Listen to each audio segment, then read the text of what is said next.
You are lime. Hi, Dr. Nirmala here from Games Hospital, Secunderabad and Gachibowli. I am a urogynecologist, and I'm sure urogynecology is a term which is not very commonly known to most of us. So let me first start with the introduction to these conditions.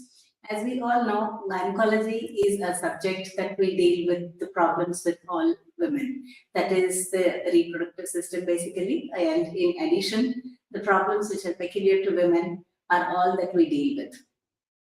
And I'm sure in a career of 20 years that I have seen, all medical practitioners and the people who are in their various professions, even homemakers, have definitely some challenges which are related to urination or the pelvic organs. That is, the organs which lie, pelvis is the region between the lower belly, between the two hip bones. So these the organs in this pelvic region are basically the uterus, that is the baby bag, and the vagina, that is the birth canal.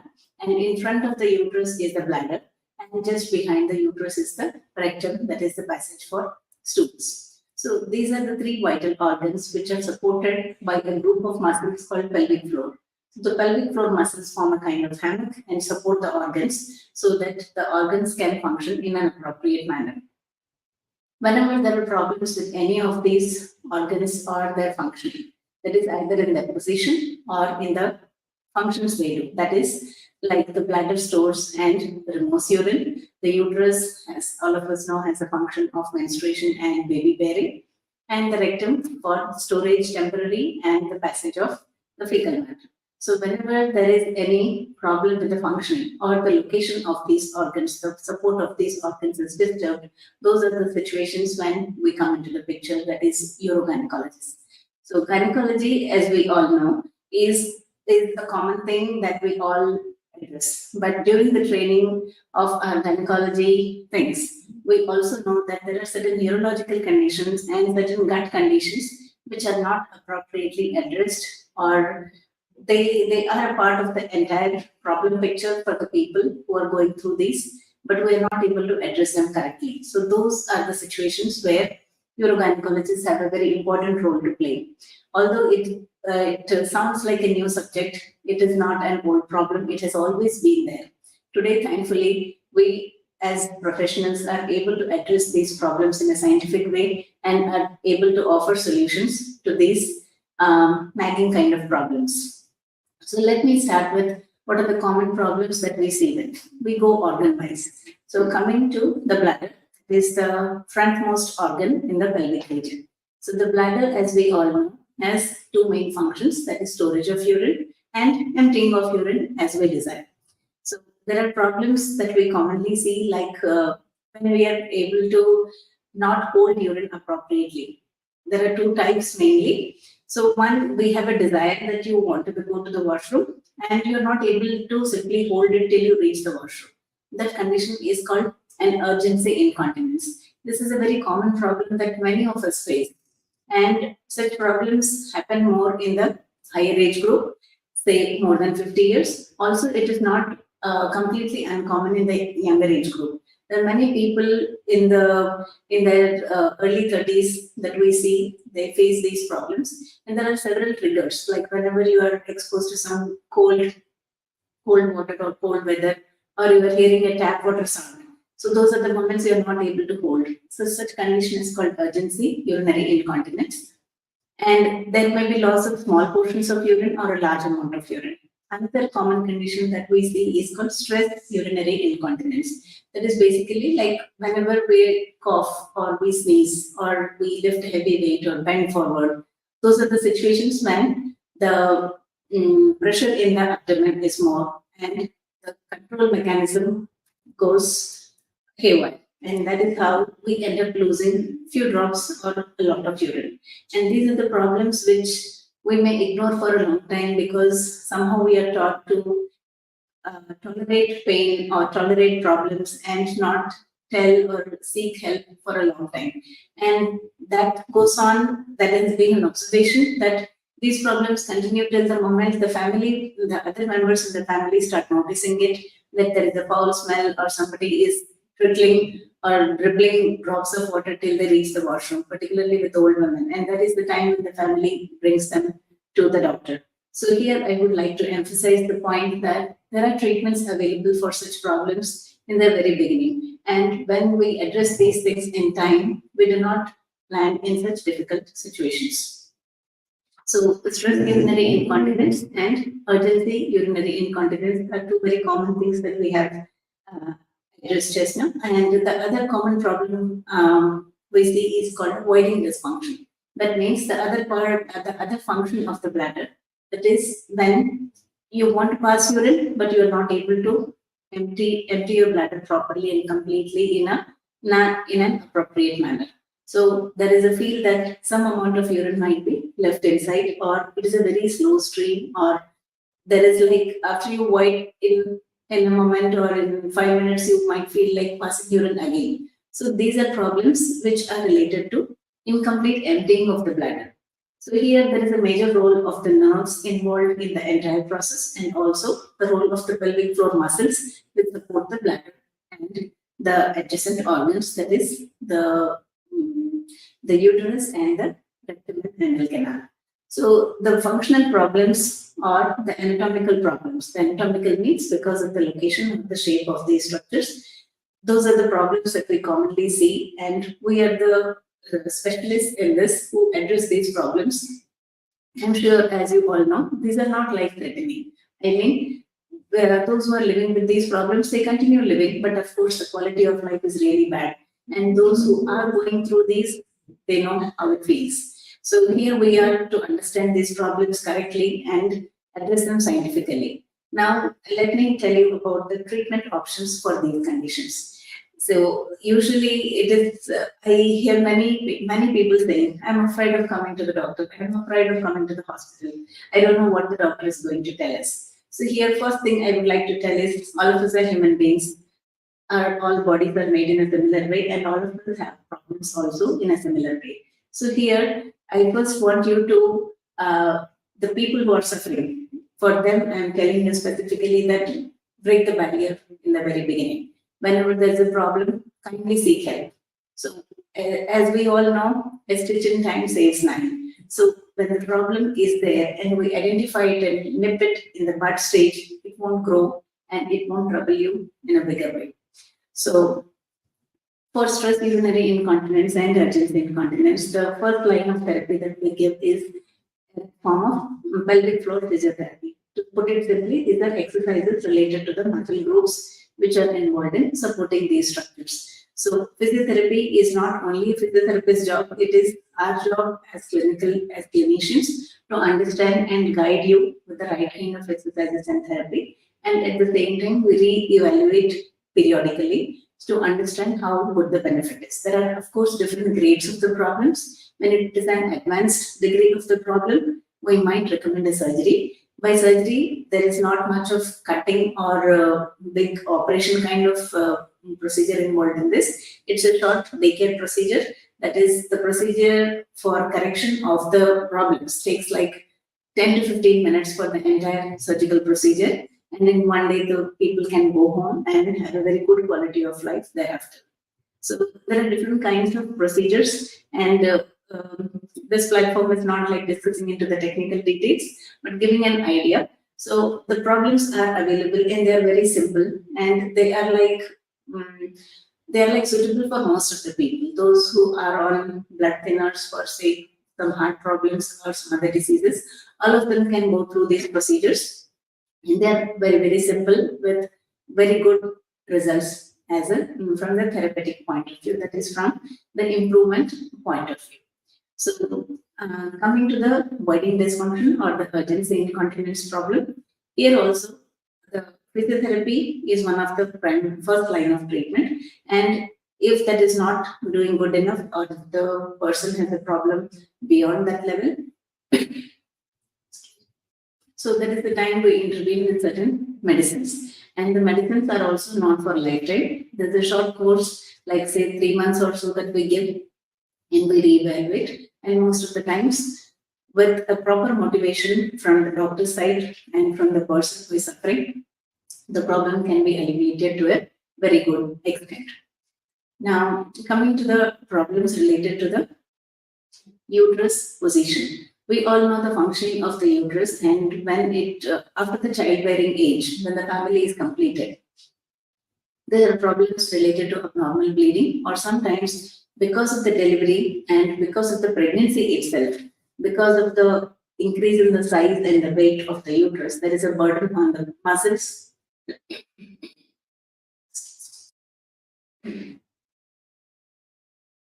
There is a burden on the muscles which are actually supporting these structures. And with this, it happens that the muscles, which are basically attached to certain bony levels, certain bony prominences, they lose their tough attachment and they start sagging down. It is like a hammock.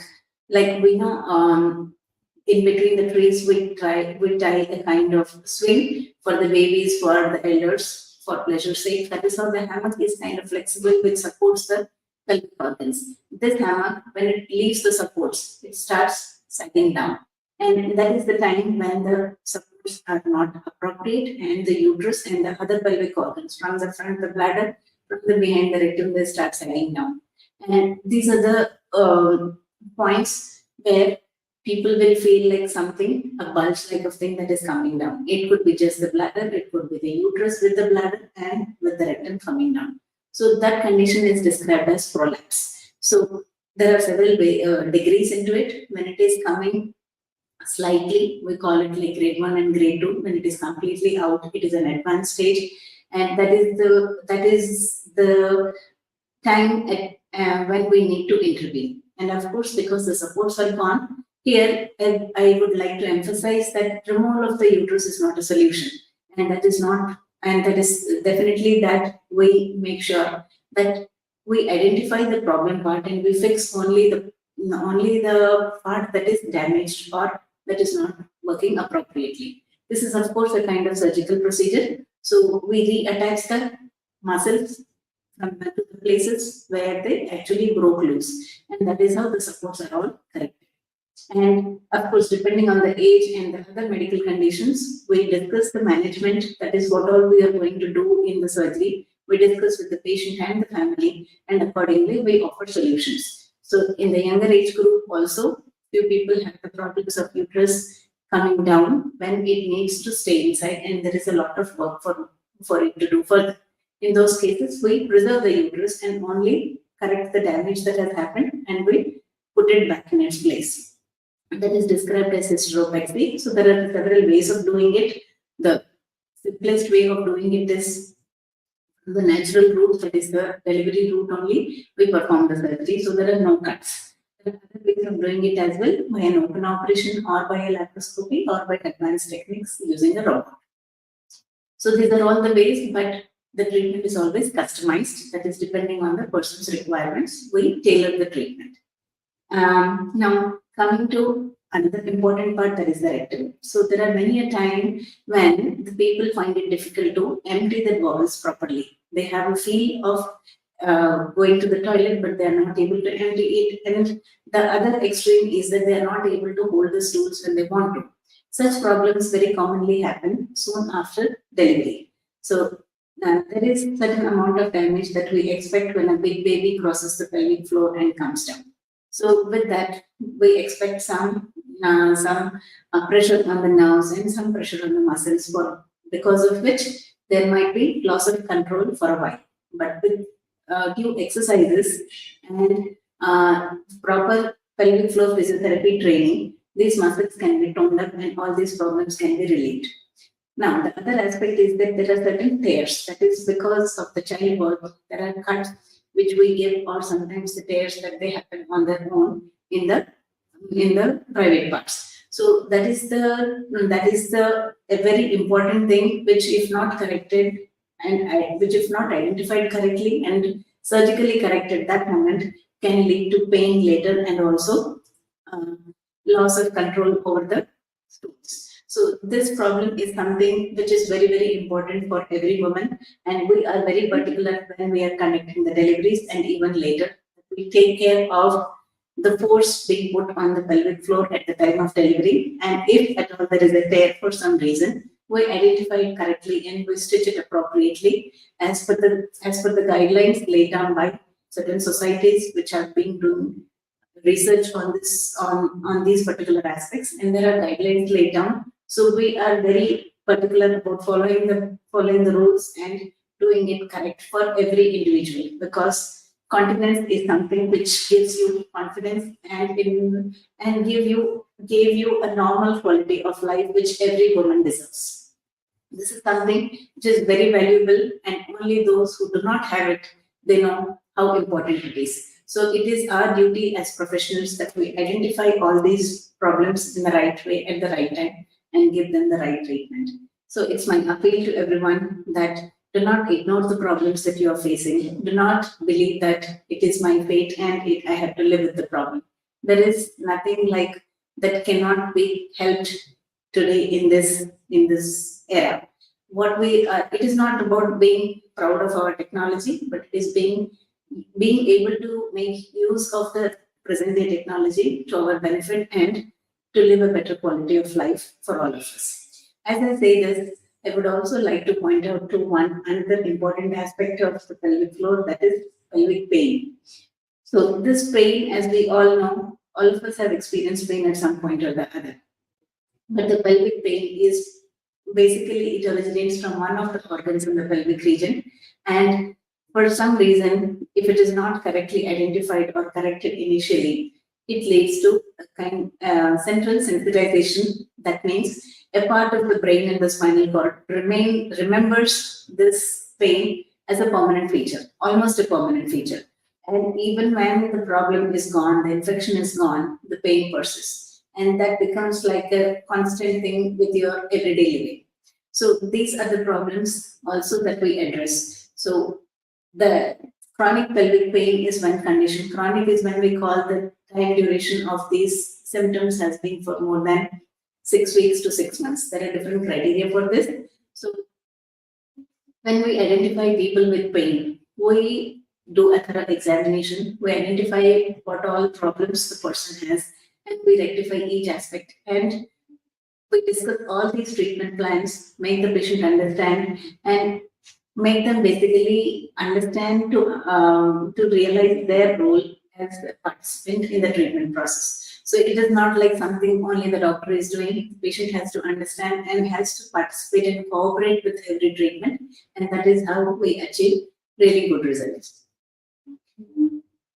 Coming to another important aspect of recurrent infections. All of us have sometimes experienced a urinary tract infection. Just as we have a respiratory infection, that is a common cold, urine infection is a very common thing, particularly in women. The main reason being the length of the urethra. Urethra is the pipe that carries urine from the bladder to the outside. So the length of the urethra is very short in women, and that is how the nature has been made. The nature has designed the urethra like that. So because of the short length, infection from outside can very easily get inside the bladder. The main thing is we do not want the bacteria to stick to the bladder surface and enter inside the body from the root. So for this purpose, the general health tip which all of us keep listening and reading is that drink lots of water. But have you ever thought how much water is enough and how much is too much, what is less than enough? So the main point is that it is not the same for everybody. It depends on the medical conditions. But for an average healthy woman with an average weight, an intake of 2 to 2.5 to 3 liters is something which is absolutely okay. So drinking a lot of water, that instruction sometimes leads people taking like 5 to 6 liters of water per day, which definitely is an extra burden on the kidneys. And obviously, you will keep visiting the washroom again and again. And they end up saying that I cannot hold my urine. The reason is simply the disturbance or the alteration of the water intake, which is inappropriate based on some fear or based on some instruction given to your neighbor or your friend by somebody else, and which actually does not apply to you. So by this, I am also trying to say that going on the Google and drawing interpretations based on the general information given there is not appropriate. the information is okay for a general knowledge purpose, but if you try to implement everything that is given there to yourself, it may not be appropriate, and you end up having a problem which actually you are not having it, but you end up inviting the problem. So coming back to the urinary tract infection part. So drinking water is, of course, what is necessary that will prevent the sticking of the bacteria to the inner surface of the bladder so that you can avoid infections. So drinking water is kind of flushing the bacteria out. In addition, all of us know those whose immunity is not very great, like those who are on steroid medication for other medical conditions, those who have uncontrolled diabetes, and those who have deficiency of the female protective hormone, that is estrogen. These are the people who can end up with urine infections more commonly. So when we identify the reason, there are several methods of treatment. First of all, seeing the doctor appropriately, getting the right test done is very important. Randomly buying antibiotics from the medical shop and popping the tablets based on your friend's prescription is not right, because the infection may be different for you as compared to what it is for the other person. So there are certain common bacteria that are existing in the community. So common infections can be usually treated with the regular antibiotics for a period of 5 to 7 days. But again, please take a consultation with the doctor available to you, and with the proper testing and the documentation, you take the antibiotic. Tomorrow, if there is a problem, you at least know where you stand and what you need to do about the infection. Randomly popping antibiotics is definitely not correct, because the bacteria inside might develop resistance to it, and you might not respond to the infections at a later date. That is the reason why a doctor's opinion definitely matters. So urinary tract infection is not something to be feared about. It is something to be basically understood correctly and tackled in the right way with a doctor's opinion. Now, there is another aspect called recurrent urinary tract infections. So when there are episodes, like 3 or more episodes in 1 year, or we say like 2 episodes in 6 months, that is the time we call it a recurrent urinary tract infection. So there are several reasons behind it. So what we need to do is treat the infection completely and make sure that we take the necessary precautions. That is, like, there are certain drugs and estrogen supplementation to prevent further urinary tract infections. Coming to the prolapse part, that is when the uterus and the organs, that is the bladder in front and the rectum behind, as they sag down. So as they sag down, it is basically, which is described as prolapse. It is a common presentation, but of course, again, underreported, because many people think, okay, because I have had babies, this is a natural consequence and I have to put up with it. But I would like to say again that it is not the case that you have to put up with the problem all the time. There are solutions, and they are not always surgeries.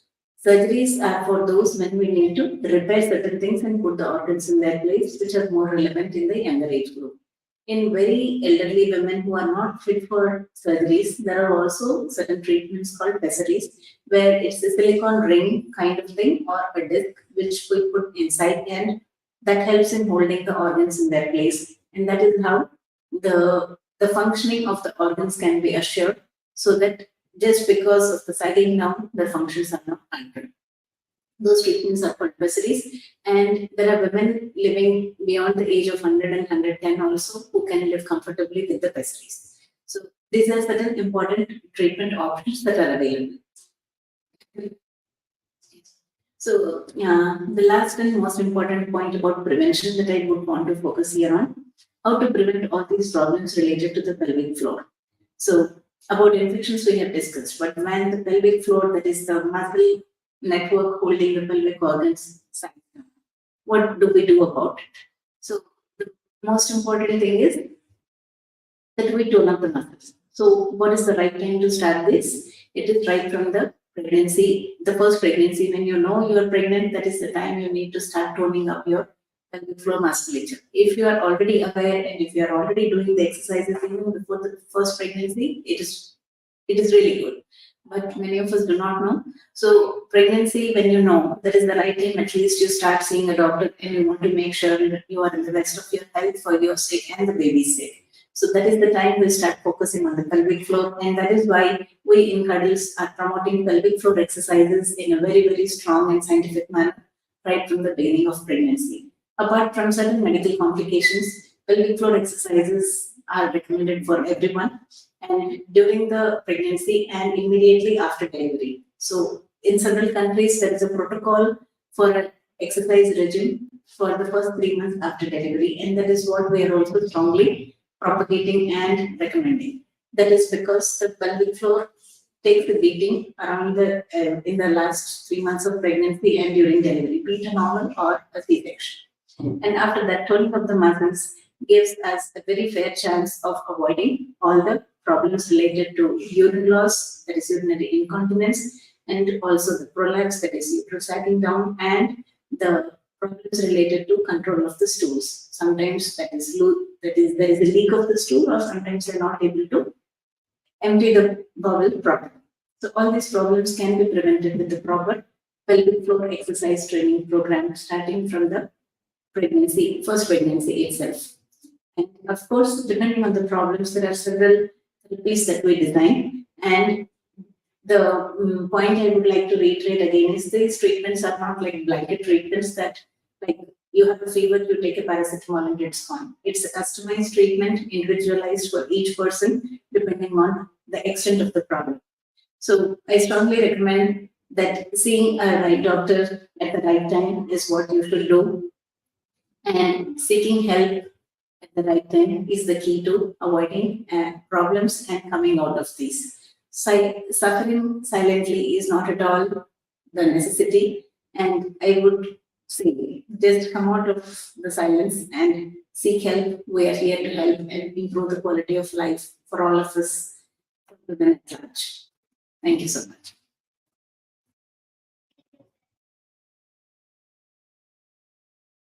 So how does childbirth impact the risk of developing urogynecological problems, and are these preventive measures? I think I just try to answer the very thing. Childbirth is something which is a blessing for everyone, but it does have a major change in all the systems in the body, and the major brunt is on the pelvic floor muscles, which are supporting the pelvic organs. So when the support is not appropriate, there are chances of leak of urine, the prolapse, and the bowel problems also. So these can be prevented basically by pelvic floor exercises starting at the right time. So that is the prevention. In treatment also, exercises followed by certain surgical measures and certain electrical measures also, like nerve stimulation sometimes that we need. Along with some medicines, those are the treatment parts. Prevention is basically with exercises and attention to proper diet and the calorie intake and the weight gain. Can lifestyle changes or non-surgical treatments effectively manage prolapse symptoms? What are these methods? Yes, this is a very important thing. We know lifestyle changes is what every medical fraternity is emphasizing on. So there are non-surgical treatments, and that is the lifestyle changes are the first line, non-surgical treatments are the second line to manage the prolapse symptoms. So in lifestyle, it is like control of the weight, and those who are smoking are supposed to quit smoking. So, and of course, when we talk about weight, a lot of it goes into the diet and the other things that we are like our time management, our sleeping time, the diurnal rhythm, and all these things come into the lifestyle. So correction of these, it's not like a normal prescription method of sleeping or the number of hours or the sleeping time. It is basically a balance and insight into our own diet pattern and the working pattern. So that includes physical activity, and many of us say, I don't have time. It's about managing time, of course. So all of us agree to that. We should not be kind of deceiving ourselves on this measure. So lifestyle changes mostly in terms of the diet and weight. And the non-surgical treatments, as I said, one of them is a SID, that is a silicone device which is put inside and it is usually removable and people can operate it on the web. The other thing is something called posterior tibial nerve stimulation. That is the kind of nerve stimulation to the nerves which are responsible for the functioning of these muscle groups. And that is how they can manage effectively the prolapse symptoms and exercises too. Then another question, what should I expect during my first urogynecology appointment? How is the diagnosis typically made for conditions like overactive bladder? So when there are symptoms like an overactive bladder that is going too frequently to the washroom or unable to control it, or you have to rush, and sometimes it's like you leak on the way, either in the night or in the daytime. Those conditions are typically suggestive of overactive bladder. So it is the history that you give that is the first thing. The next thing is we do a basic study called uroflowmetry. In that, there is a toilet seat which is connected with a computer. So we ask you to come with a relatively full bladder. That's a moderately full bladder, and pass like roughly 150 to 200 ml of urine. That is, your bladder should be containing that much. And we see the pattern of the flow. That is the rate of the flow, the quantity of the flow, and the pattern. There is a graph which comes, and based on the graph, we are able to interpret how well the bladder emptying is. And after that, we check how much amount is left inside the bladder after you feel you have done it.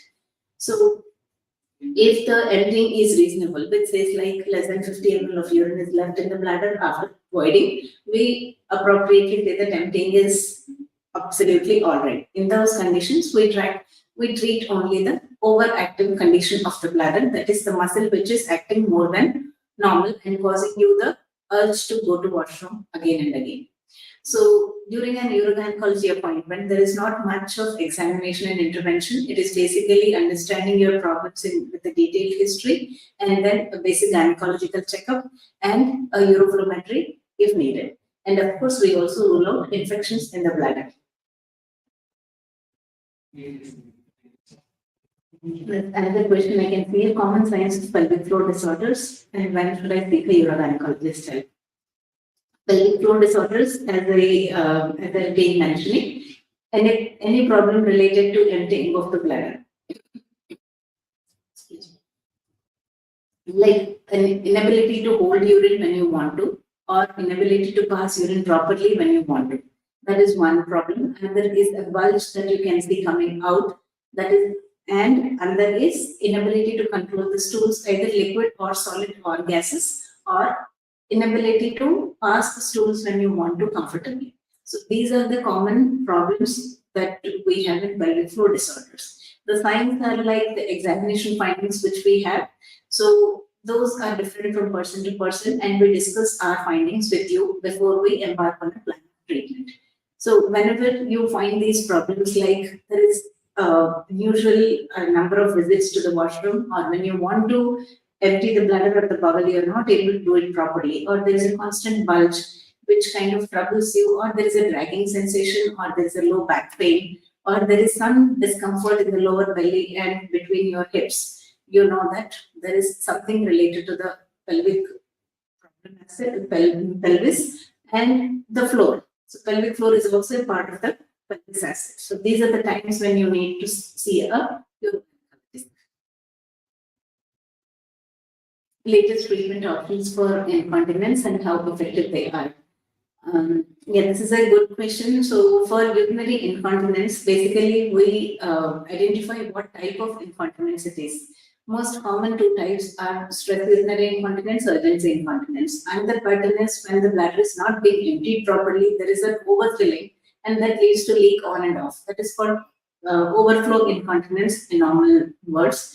So once we identify the type of incontinence, we plan the treatment accordingly. Sometimes we need to do a test called urodynamic study, which helps us understand the functioning of the bladder in both the phases. That is during the filling phase when the urine is storing, and during the voiding phase, that is when the bladder is emptying. So we measure the pressure difference inside the bladder, outside the bladder, and the muscle thereby, and that helps us understand the problem correctly. In very rare situations, we need to do a video urodynamics to understand if there has been some other problem affecting the kidneys, or there is an anatomical abnormality. or a nerve-related disorder which leads to an altered function. And based on that, we have to plan the treatment. As I said, the treatments are not uniform based on the kind of incontinence for that particular person and the extent of the problem. We have to plan the treatment. About how effective they are, as we are evolving in all technology fields, we are evolving in medicine also, and we try to give the treatments, to make the treatments more and more effective with least intervention. So there are many daycare procedures, like the sacral neuromodulation being the highest of the time now. So that takes care of all kinds of incontinence and even fecal problems. So they are really effective, but of course, there are always some statistics that we see. On an average, we can say that we can rely on these treatments. They are not the same for everybody about the effectiveness. Can childbirth cause urogynecological issues? Yes, I would say childbirth is the basic reason for all the urogynecological issues. That is the other side of the childbirth. Like everything that we face or we see has both the sides. So childbirth has its own beauty, but at the same time, when we are not doing the needful right from the beginning of pregnancy and after childbirth, if we are not taking care of the pelvic floor appropriately in a scientific manner, that is the root cause for all urogynecological issues. That is when the pelvic floor is damaged in some form, and if we did not do enough for the recuperation of the pelvic floor, that is the time when all these problems start. And usually in the few years, because the age is less, the hormones make up for the muscle damage and the tissue damage, and the problems are not seen to that great extent, and all these manifest after you are around 45 or 50. So childbirth is not the problem, it has to be handled correctly. What is overactive bladder? As the name itself says, overactive is which is active more than what it needs to be. So the bladder muscle is supposed to act only when you are inside the washroom and you want to empty the bladder thoughtfully. That is the time when bladder is supposed to act. But when it is acting, even when you do not want it to act, like when you are outside the bathroom, you are intending to hold some more urine inside your bladder, and it is acting beforehand. It is giving you an urge to rush to the washroom, or it ends up leaking sometimes. That condition is called overactive bladder. Can you explain the role of hormones in urogynecological health and how hormone therapy may be used in treatment? Hormones have a definite role in all aspects, including the cardiology aspect, including the bone health aspect, and including the kidney aspect. In all aspects in the body, hormones have a role. And as we know, in females, the hormones are changing in different ways in different times. So in urogynecological health particularly, the pelvic organs are all responding to, they all have receptors for the female hormones, and that is how hormones have a very big role. With menopause, that is when the period ceases, when the ovary ceases to function, that is the time when the hormones are going down, and the pelvic muscles, as I just said, in the younger age group, despite the damage during the childbirth, the muscles do not show their weakness because the hormones make up for it. But now, after 50, after menopause, when the hormones are down, the muscles start showing their weakness, and wherever the damage was, that starts now showing up, and the muscles start sagging down. That is how these problems are more common in ages 40 and above. And hormone therapy definitely helps in the same by restoring to some extent. But hormone therapy is a very wide and a vast term. We cannot put everything under a common umbrella called hormone therapy. So there are many ways of administering the hormone, and which hormone we are administering is also important. So here we are in urogynecological health aspect. We are specifically speaking about the estrogen hormone, which in other words we know is not very good for cancer breast patients. So here we have to tailor the treatment again. So hormone therapy is used mainly in the local form, that is in a cream form, which is used on the local tissues, so that where we need the action, it is the maximum, and the side effects are the least. Can you recommend any specific products or devices such as bladder control bags or pessaries that may help manage my symptoms? Um, I understand. So that bladder control pads, the pads will only absorb the leak, the water that is leaking out. The pessaries do the support part. So there are definitely many ways by which we can manage the symptoms, but I would say understand the root cause of the symptoms. That is what is more important. So when you have a scientific approach towards the problems, we identify the root cause and try to nip it from the root stage so that it is not just managing the symptoms, but actually we can get you rid of all the problems. That is our primary aim. There are only certain conditions where we cannot achieve close to 100% results, and those are the times when we will give you an alternative solution. But in my experience, I see that unless there is nothing that cannot be managed completely. There is definitely something that we can do about correcting these problems. So I would say please try to see the right specialist and get help. So it is not about just managing the symptoms, it is about managing the problem as such completely. So solving the problem is what I would focus on rather than just finding a way to manage it. So there are pads available, but it is not like a generic thing that you take this method and it will be fine. There are different sizes and different shapes and meant for a specific purpose.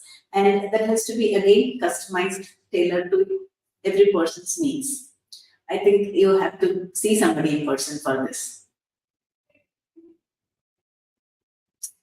Can pelvic floor disorders affect sexual function? Yes, absolutely. This is a very important question, which is not very commonly spoken about. See, sexual function is all about the pelvic organs acting in unison, and the pelvic floor muscles acting in unison with the pelvic organs and with the proper mindset.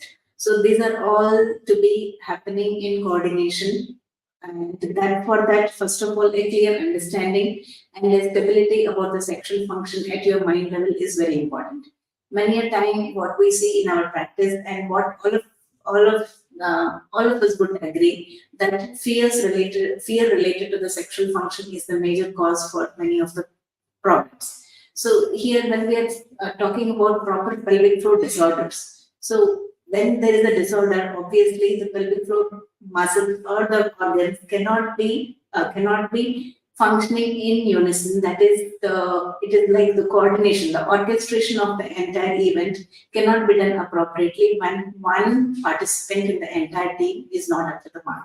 So when there is a pelvic floor disorder, that is the pelvic floor muscle is not functioning up to the mark because of an injury or an insult or an inflammation or during the healing process or because of an excessive neurological nerve related function.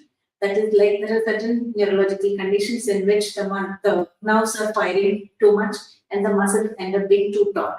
Obviously, when the muscle is supposed to relax and you're not able to relax it, the sexual function is going to be really difficult.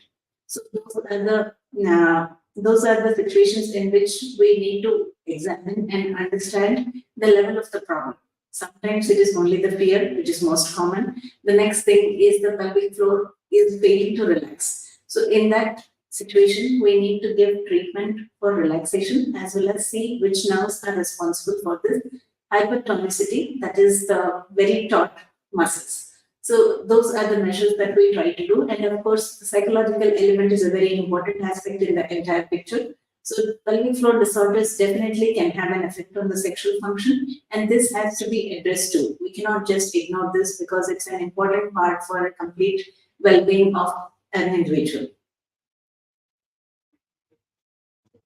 Does menopause affect urogynecological health? Yeah, I think it is definitely what everybody would agree with because menopause basically is like your hormones are waning off. Once the hormones are down, the problems will actually come full. The all the damage caused during childbirth and delivery, during pregnancy and childbirth, all those problems are kind of hidden because of the good effect of hormones. Menopause will actually bring everything to the open, and the problems are that's why more commonly seen in the menopausal and postmenopausal age group. So hormones have a very important role to play in the entire treatment process in these conditions.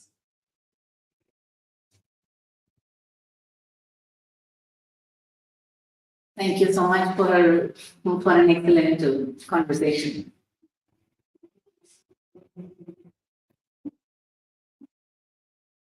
Thank you. Thanks.